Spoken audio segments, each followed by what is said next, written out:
Hello students, now we'll see the introduction about your computer networks, right?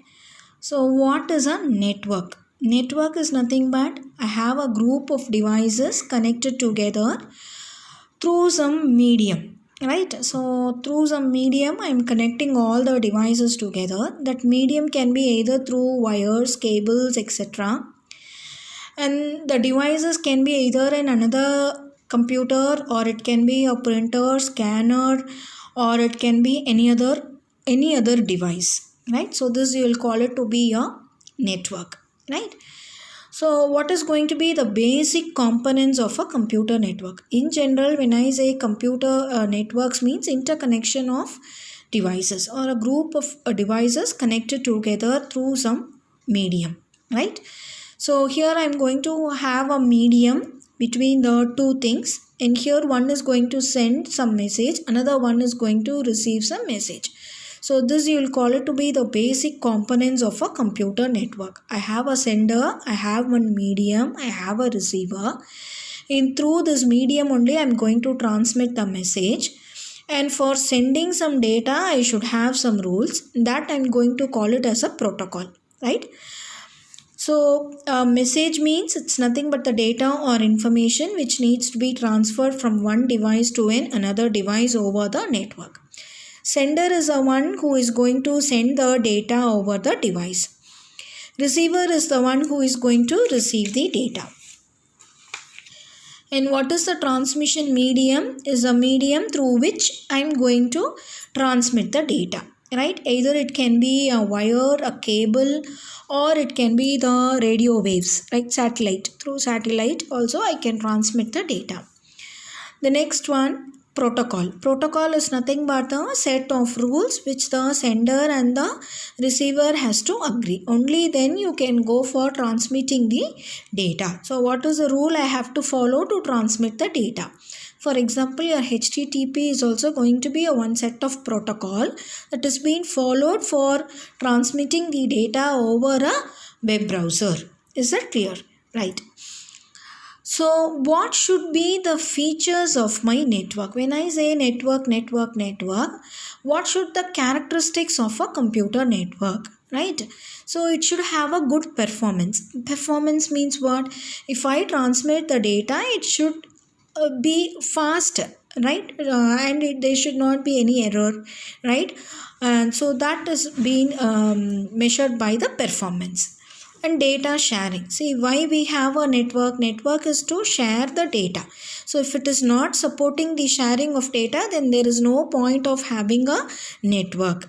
Next, backup. So whenever I go for transmitting the data, it should have the facility of providing the backup for me, right?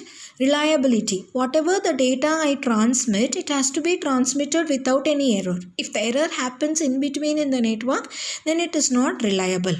Similarly, it should be a secure data. Scalability means even if I increase the number of devices, my network should be able to support my scalable, right? And hardware and software compatibility. So whenever I have a network, that network should keep on ask me to update to transfer some data. It should have some hardware and software compatibility also, right? So these are the features that a network should have, right? Now, what is an architecture? Till now we have seen what is a network and what are all the things you have in a network and what should be the features you should have in a computer network, right? The next we'll see architecture. Architecture means how the computer network is being arranged, right? So there are two things. One you will call it to be peer-to-peer. The other one you will call it as a client server. So peer-to-peer means what? All the computers are connected to each other, right? So if I have five systems are connected to each other, right? And each one can act independently, right? There is no one to control them. So all are independent and files can be directly shared between the system. So if I want to send data to some system, so it will be arranged like this. So I'll have a systems like this. So all these are interconnected with each other. So if I want to send data to this system, I can directly send. If I want to send to this system, I can directly send it. Similarly this system, similarly this. So this you will call it to be the peer-to-peer. I don't have anyone to control or to manage me. Right? So this you will call it to be the peer-to-peer setup. But for this you require some specialized software to be installed in all these systems. Right? We'll see what are all the advantages and disadvantages you have. Advantages means easily I can share the files. See, suppose if I want to share the file to this system, I can do it. If this particular system wants any file from this, it can do it. Right? Cost is also reduced. Adaptability. Adaptability means easily I can adapt to this particular system with the help of the software. Reliability, because I have a direct connection between these two systems, so I know who is the person that is reading my data. High performance and efficiency, because there is no traffic, nothing, so it is going to be efficient. Right? But what are all the disadvantages you have? The files will be, if I want to store my file, that will be stored only in this system. Right? If something happens to this, then I may not able to have the particular thing. Right? So files and folders cannot be centrally backed up. I don't have the centralized provision. If I want a particular file, only if this person has, I can able to get it. Right? Little or no security besides the permissions. So here, if somebody comes and sits in this particular computer and asks for a data, I can go for it. Right? Only thing what I can do is I can give the permissions for my particular file. That is the only thing I have. I don't have any other security here other than the file permissions. Right? This is in case of your peer-to-peer. So in peer-to-peer, I have a group of systems and all these are interconnected to each other. So whenever all will act independently, whenever one system wants some data, it can directly ask that particular system. Right? It need not ask any intermediate system to get that particular file. So you have advantages and disadvantages. Right? And the next type of arrangement in your computer network is going to be the client server. What we'll see every day, you have a server, you have a client. So I have so many clients, I can have so many clients connected to a particular central computer, that you're going to call it as a server. So whenever I want any file and that file is present in different client, then I have to make a request to a server. Right? So the shared data can be stored in the server. So it can be stored either in the server or it can get that data from the particular client and it can pass on to the another client. Right? So what are all the advantages you have? I have the centralized backup here, because all the data will be stored in the server. So even if one client fails also, no problem, I can take the data from the server. Performance is better and scalability is not an issue. So until and otherwise the server supports multiple systems, I can have multiple systems connected to the particular server. What are all the disadvantages? If the server becomes down, if you have any problem, then the entire network will go down. Right? The server maintenance cost is also high. Right? Since it is managing so many clients, it has to be managed perfectly. Right? And it has to be maintained properly. And it needs to handle so many requests. So you require large amount of money to store large amount of data. Right? The next one is computer network transmission modes. Right? That means we have seen how it is been arranged. Right? The next one is in what are all the ways I can transmit my data through the medium. Right? So the direction of data in which the data needs to travel, that you will call it as a transmission mode. So how the data is being traveled, either in one direction, two direction, that is nothing but a transmission mode. So you have three modes. One you will call it to be a simplex, half duplex and full duplex. Simplex means you have a sender, receiver. Only sender can send the data in the transmission medium. The receiver cannot send the data. Similarly, the sender also cannot receive the data. So it is one-way communication, like how I do in the video lectures, right? So here only I am giving you the lecture. So here the sender is giving the data to the receiver. You people are the receiver. You are receiving the video lectures, right? And another example is your television. In television, only the television channels is going to give you the data to the receivers. The receiver cannot send any data to the channel, right, in this medium, right? So here the full capacity can be utilized. Why? Because only the sender is sending the data. So this is going to be only under your sender. No traffic issues, nothing. So I can directly send the data to the receiver. This is a simplex method. Half duplex. Half duplex means the sender can also send the data to the receiver at time 1. That means first I will finish off. Once I complete, the receiver can also send some data to the sender, right? So not at the same time. At different times, sender can send data, and similarly receiver can also send the data, right?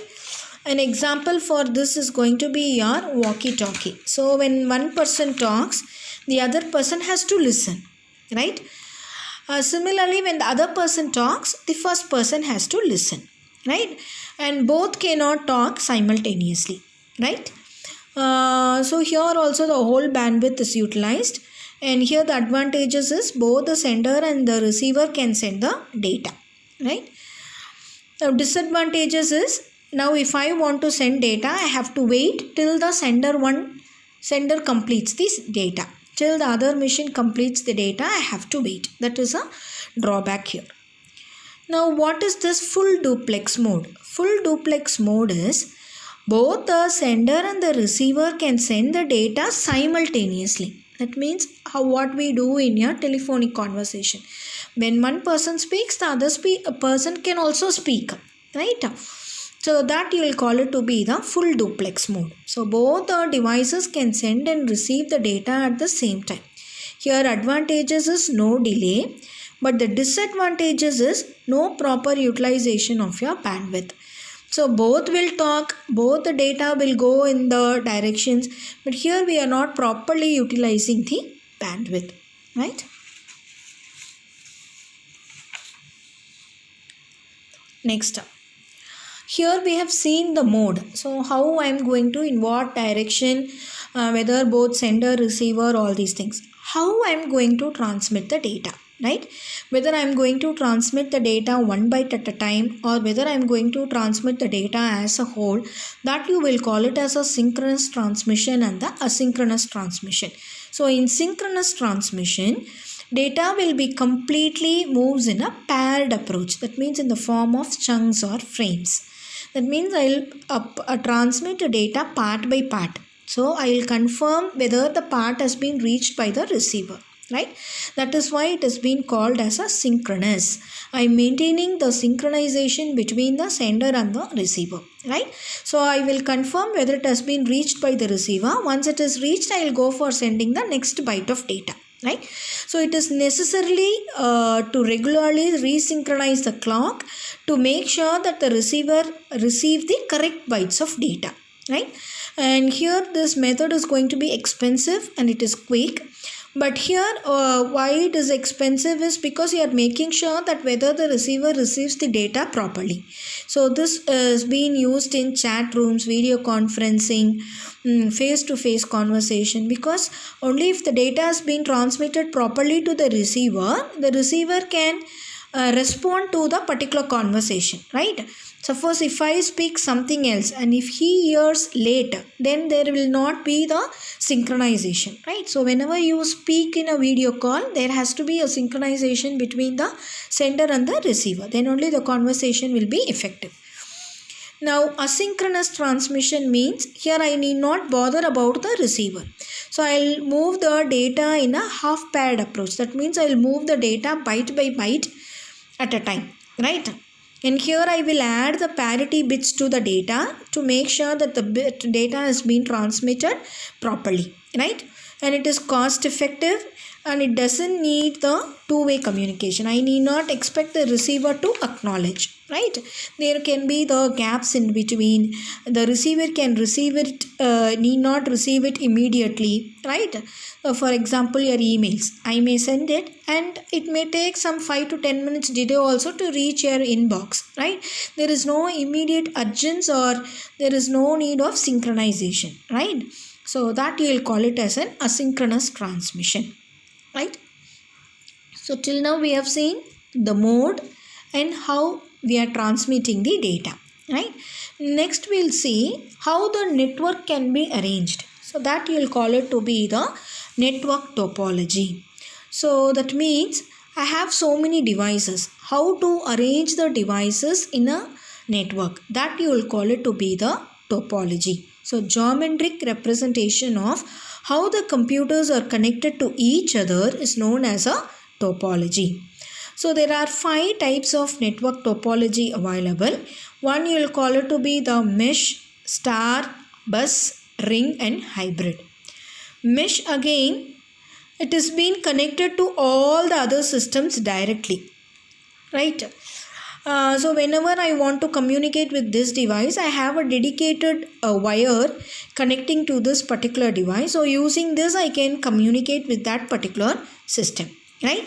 So this is one way of arranging your network topology. But what is the drawback you have? How many link I need? See, for example, here you take 1, 2, 3, 4 systems I have. So how many wires I need or a link I need? So this I am going to call it as a link. So 1, 2, 3, 4, 5, 6. So I need 6 links for 4 devices. So if I have n devices, then I need what? I need the number of links I need is n into n minus 1 by 2 links I need, right? Even though I have a dedicated point-to-point link, this is a drawback you have, right? Now let us see what are all the advantages and disadvantages relating to your mesh. First we'll see the advantages. There are no traffic issues. Why? Because I have a dedicated link between the two. Reliable, robust. Why? Because if this link particular fails, I can easily identify, right? And it is going to be a secured link. No one is there in between, so I can know it is going to be the secured link, right? And I can easily identify the fault also. If I am not able to transfer the data from this to this, then there must be some failure in this particular link, right? So this is what been given as an advantage. It is secured. Fault detection is easy, reliable, right? And it is not going to affect your other links. These are all the advantages you have. What are all the disadvantages you have? Already I told you the number of links you require is more. So the number of links or wire required is going to be more. And if I have n devices, then I should have n ports. Because here when you see I have 3 devices, so I need 3 ports to connect all the 3 devices. That is a big drawback here. So I cannot have more number of devices connected using this mesh topology. Is that clear? Right. If I have a few systems, then mesh topology will be applicable. Next we'll move on to the another topology called star. Why the name star? Because I have a central part and I can connect it to all the other systems. So this central part I am going to call it as an hub. To this hub I am going to connect all my devices, right? All the other computers are being connected.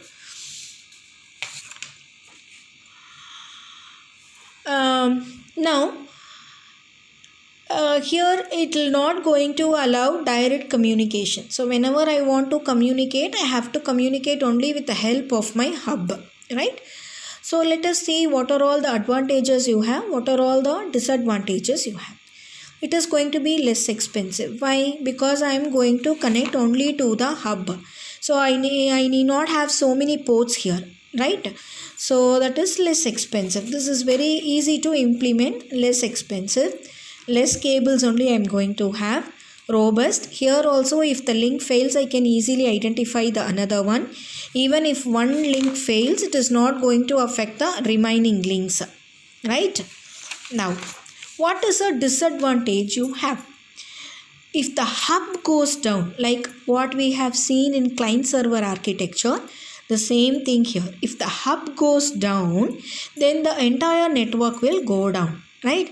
And the hub has to capable of supporting so many devices. So it should have so many ports to support so many devices. That is a problem with your star topology, right? Next, we'll move on to the bus topology. What do you mean by bus means? I have why the name you have bus is because I'm going to have a bus like structure. So I have a nodes here, I have a common line here. Only through this common line all these nodes are connected. So from this particular node, with the help of a drop line, I am going to connect it to the main line or a bus, right, through which the data is going to be transmitted, right? And now here you have a connection point. That point you are going to call it as a tap. The tap is going to connect a drop line to the main cable, right? Since the data is going to be transmitted to the main cable, you have a restriction because I cannot have the data to be transmitted over a bus for a longer distance. If I transmit the data for a longer distance, then the data may be lost, okay, because it cannot travel long distance. You need have some repeater to amplify or to boost up your signal, right? So that is a main drawback you have here, right?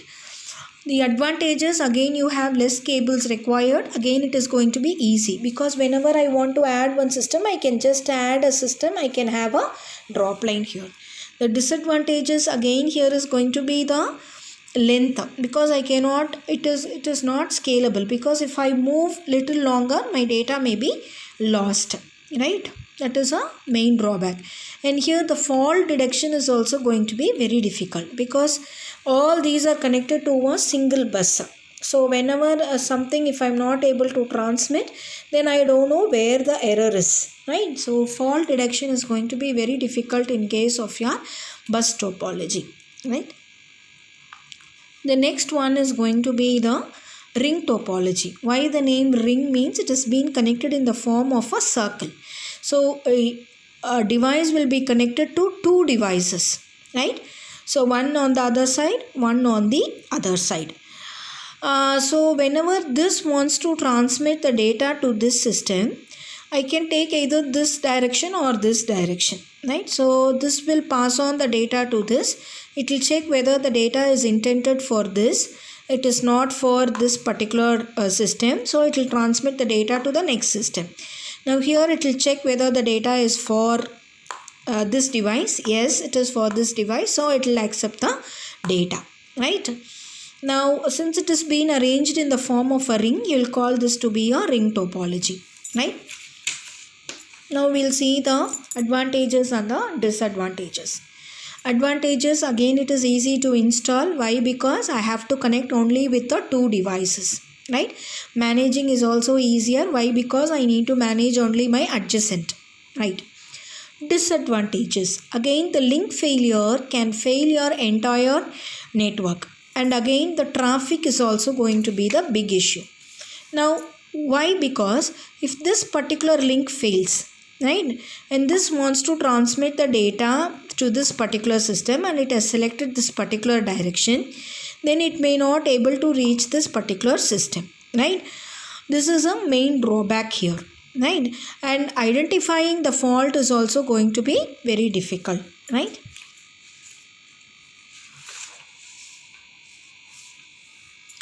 The next one is going to be the hybrid topology. Hybrid topology means what? I can combine two topologies in one particular network, right? For example, what is this topology? This I am going to call it as a ring. A ring topology can be combined with, what is this? This is going to be a star. So I can combine these two things, right? So this you will call it to be the hybrid topology. So depending upon our requirement, I can make use of either particular topology, right? So that is the advantage of your hybrid. So depending upon our requirement, I can go for combining the topologies and I can make it as one topology. Here what is our disadvantages? Fault detection and installations are difficult and maintenance is also going to be expensive, right? We don't know where in which topology the fault is, and the maintenance is also going to be the very difficult, right?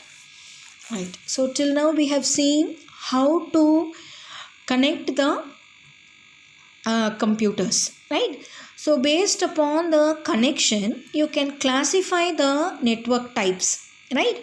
So here the network types can be classified into LAN, MAN and WAN. So here what is your LAN is local area network. That means what? A group of connectors are connected with each other in small places. That means, for example, if we connect the computers present in schools, colleges, offices within a building, within a premises, if I connect, then you call that to be a local area network. Here I can use whatever the topology I want depending upon the requirement. So here the number of computers is going to be less, minimum 20 to 30 systems. I can call it as a LAN. And here it is secure, fast, and here the fast is going to be 100 to 10 to 100 Mbps, right? Right. The next one is going to be MAN. MAN means Metropolitan Area Network. So here I can combine the different LANs together and you call that to be a MAN. So here I have some larger area. For example, I can connect the LANs of computer department, ECE department, biotech department, mechanical department all together, and branch. If SVCE has got one more college, then that LAN can also be connected and you call collectively, you are going to call it as a MAN, right? And what is this wide area network is? Collection of your MANs. You are going to call it as a wide area network.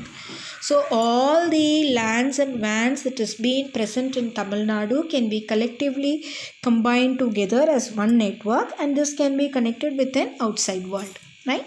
So country, continent connection, you are going to call it as a wide area network. So we have seen how to connect devices and what are all the types of networks you can have, right? Next we'll see what are all the devices we use in a network, right? So what are all the devices that will be used in a network? So the first one is going to be the repeater. Repeater, from the name itself it is clear, it is used to amplify or generate the signals, right? So it operates basically at the physical layer. No need to worry about the layers. You have some 7 layers in the for communication. So in the basic layer you will be using your repeaters. It is to regenerate your signal. Why? Because it is going to be, the data can survive only within the particular limit. So if I want to transmit for longer distance, the data should not be go off, right? So to regenerate the data, you go for using the repeaters. The signal should not become weak, right? So for that you can have a repeaters in your network. The next one is going to be the hub. So what is this? Hub is nothing but a multi-port repeater. So I'm going to regenerate the data, but here I'm going to call this as to be a repeater, but you are going to call it as a multi-port repeater. That means it can be connected to so many systems, right? It cannot filter any data. So what it will do is, whatever the data it gets, just it will forward to all the devices connected to the hub, right? Suppose if the data is for this particular IP address, it will not able to identify this particular address, but instead of that it will transfer the data to all the systems. So here this system will check whether the data is for this particular device. No, the data is not for this device, and this device will also check whether the data is for it. it is not for this particular device, and this will check yes the data is for this particular device, or it will read that particular data, right? So hub, what it will do, it will just transfer the data to all the other nodes present in the network, right? The next one is bridge. What do you mean by bridge is, already you know what is a general meaning of bridge. If you want to connect one place to another place, you have some bridge like thing to cross the river or something, right? So the same thing happens here in the network also. So it operates at data link layer, one layer above the repeater, right? And it is also going to be the basic functionality of repeater, but here it can filter the data by reading your MAC address, whereas hub cannot read the data. But here the bridge can read the data by identifying the address, right? And it is used for interconnecting two LANs. So this is one area, this is one area, immediate in between I am going to have some river, right? So this is one LAN, this is one LAN. I am going to connect two LANs, but the two LANs have to be of same type, right? In that case I can go for using the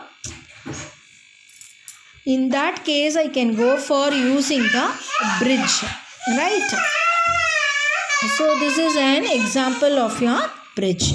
So here it can able to identify the data package, for which data packet for which hub LAN I am going to transfer the data. That can be identified by the bridge, right? The next one is going to be the switch. So what is a switch here? Switch is going to be the same thing, multi-port bridge, right, with a buffer. Whereas here in bridge I don't have buffer, in switch I can have a buffer, and it can also filter the data. If the error is, if the data is going to be corrupted, I can omit the data, right? So that functionality is being available in your switch, right? So based upon the MAC table that is created, it can able to forward the data. Is that clear? Right? It's going to be like a bridge. But here it has an efficiency to improve the performance. It can check the error, it has a buffer, everything. That is the difference between your bridge and switch. The next one, you have a router. Router means again is also like a switch. But here I'm going to route the packets based on your IP address. So this is within a LAN. All these things we have seen within a LAN, bridge, switch between two LANs. Whereas if it is being connected to an intranet, if it is going to move from network to a network, one LAN to another LAN, then you need a router, right? So the router will route based on your IP addresses. So this you will call it to be the network layer device, and it usually connects your LANs and WANs together. So till your switch, it is going to be the LANs. Here I can connect LAN and WAN. So when it is being connected to an intranet, you will call that to be a wide area network. So here with the help of the routing table, I can transfer the packets, right? So from the router, it comes to the switch. From the switch, it can goes to an hub. So this is an intranet. From the intranet, I can select a particular LAN with the help of the switch. And within a LAN, I can select a particular device, right? The next one is going to be a very important thing you should know when you are knowing about your networks. That is going to be your network interface card. So with this card only, the computer can able to connect it to an internet network, right? So this card can also be called as an Ethernet card, LAN adapter, okay? Or you can also call it as a physical or a network card, right? So only with this, nowadays it has been already inbuilt to your computer. So it is the card, with that only you can able to connect it to any network, to the printer, to the scanner, all the other things. So what it will do is, it can able to support both the things, either wired or wireless communications.